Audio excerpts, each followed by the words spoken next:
Kabar ini, kabar terkabar. Bung Semar dulu ya, Bung Semar, kan kata polisi bentar lagi mau ada gelar perkara. Anda yakin nggak di gelar perkara itu sekalian akan ada penetapan tersangka? Iya, beberapa waktu lalu kan saya juga sudah sampaikan bahwa memang tidak perlu didesak-desak. Ini proses sudah pada titik ujungnya, bahwa masuk pada proses penyidikan. Lalu tadi kita sudah mendengar aparat kepolisian menyampaikan bahwa dalam waktu dekat akan melakukan gelar perkara. Dan saya sangat meyakini dalam proses gelar perkara itu juga akan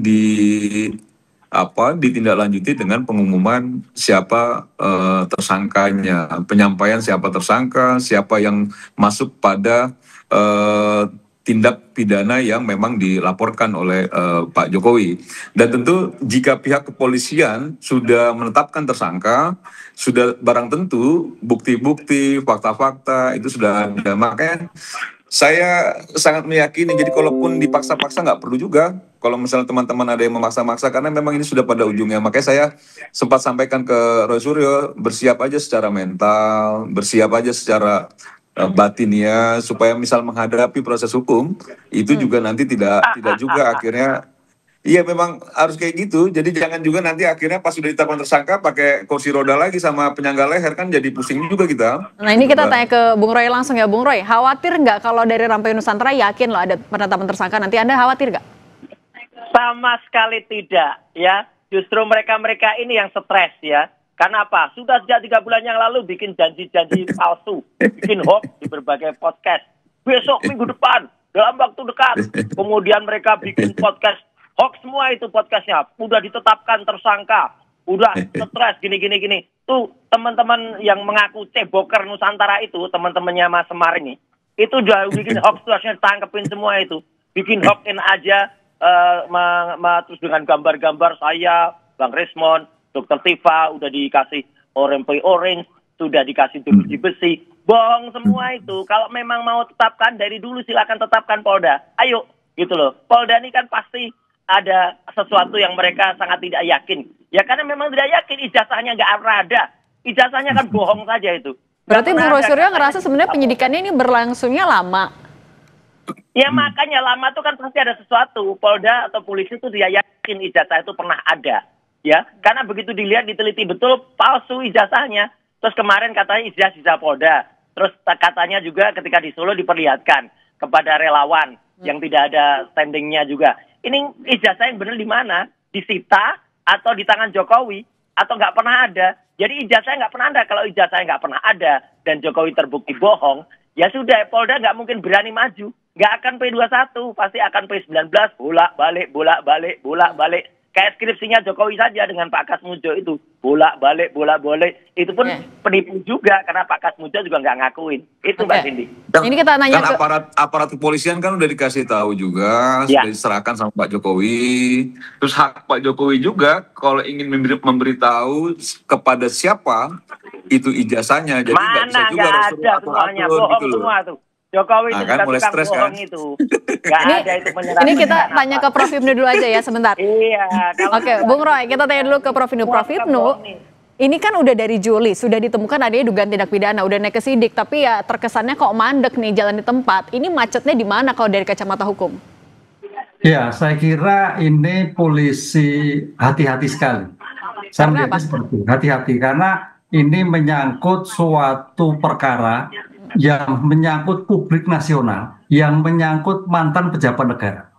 Nah itulah, kehati-hatinya di sini adalah melihat sejauh mana bukti-bukti yang disampaikan. Memang betul, jadi kalau toh disampaikan tersangka misalkan penyidikan itu kan tindakan serangkaian tindakan penyidik untuk menentukan tersangka dari bukti yang ada. Ini suatu yang cukup berat bagi polisi. Apakah bukti yang disampaikan itu cukup melakukan? Nah itu. Tapi namanya hukum, Mbak. Hukum itu konsepnya ada lex dura setamen scripta. Hukum itu kejam. Nah, oleh karena itu dalam hal ini saya kira ketimbang ombang-ambing terus segera tadi Mas Roy segera naik.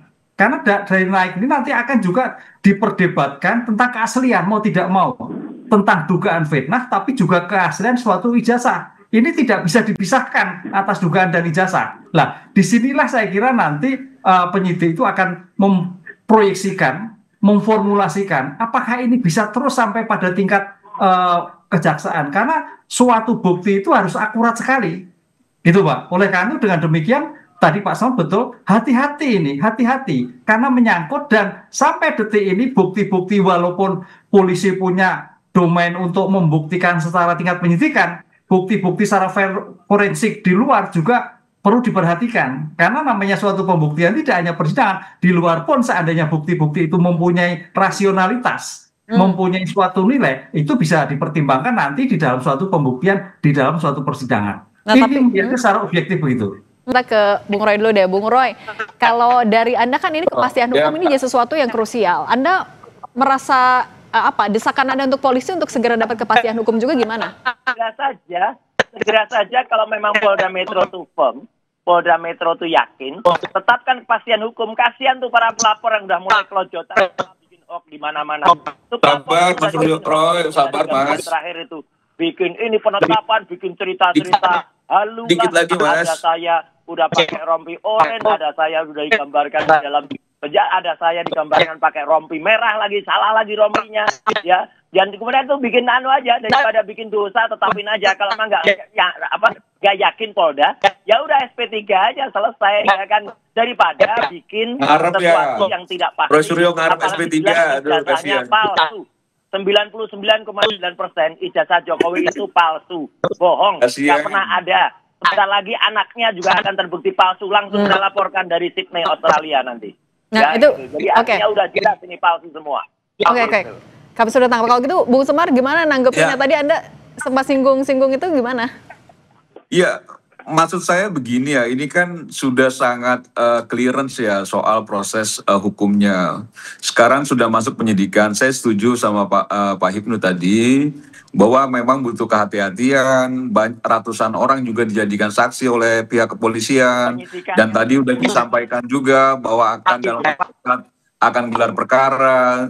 Jadi kalau Roy Suryo berharap SP3, ya saya melihat bahwa itu menandakan makin panik gitu Roy Suryonya kan gitu ya. Karena sesungguhnya saya sejak awal meyakini bahwa ini sudah ditemukan bukti-bukti dan fakta hukum yang cukup akurat ya dan cukup valid, sehingga polisi sudah masuk proses penyidikan. Jika itu tidak ditemukan pasti tidak masuk proses penyidikan, tinggal lagi gelar perkara. Persoalan apa yang disampaikan Roy Suryo kan itu kegelisahan Roy Suryo saja, karena memang ini sudah dia bayangkan betul, jika ini sudah diumumkan sebagai tersangka, bukan main-main ini, dia harus melewati juga proses hukum yang dilakukan dengan sanksi hukum yang nanti juga dijatuhkan. Nah, bahwa banyak orang bicara misalnya begini, kok kenapa Pak Jokowi menyampaikannya bukan di peradilan? Peradilan kan belum, tapi kalau pihak kepolisian minta sudah diberikan langsung oleh Pak Jokowi. Kalau Pak Jokowi memberikan kepada para relawan atau pada siapapun, itu haknya Pak Jokowi. Jangan diprotes juga kalau dia nggak mau ngasih Roy Suryo dan kawan-kawan, itu haknya Pak Jokowi. Dia mau memberitahu ke siapapun ijazahnya, karena itu memang milik dia kan gitu. Jangan juga akhirnya seolah-olah ingin membangun narasi-narasi yang sesat gitu. Oke, tapi soal ijazah ini juga sebentar. Sebentar, tapi terkait dengan perkembangan penyidikan kasus ijazah ya, atau lebih tepatnya pasal 310 KUHP, 311, 160 dan Undang-Undang ITE. Jadi update proses penyidikannya yang masih berlangsung di Subdit Kamnet di Treskrim Polda Metro Jaya.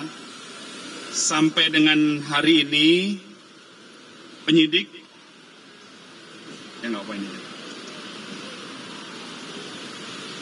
telah melakukan pemeriksaan terhadap 4 korban atau pelapor, kemudian 117 saksi, kemudian ada 11 terlapor yang sudah juga diperiksa sebagai saksi di tahap penyidikan. Kemudian ada 1 terlapor inisial ES, itu belum dilakukan pemeriksaan sebagai saksi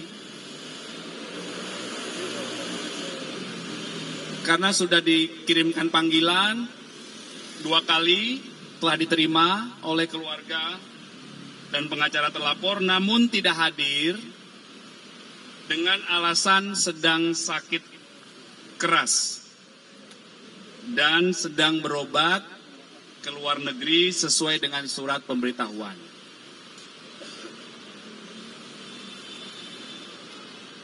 Dan dari pihak keluarga ataupun pengacara terlapor ES ini sudah memberikan atau melampirkan surat keterangan sakit atau rekam medis.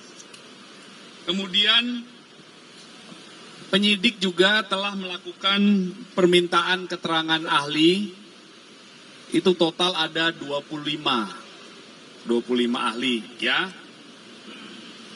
19 ahli diantaranya sudah selesai dilakukan pemeriksaan. Kemudian 6 ahli lainnya ini masih dalam proses. Ya, setidaknya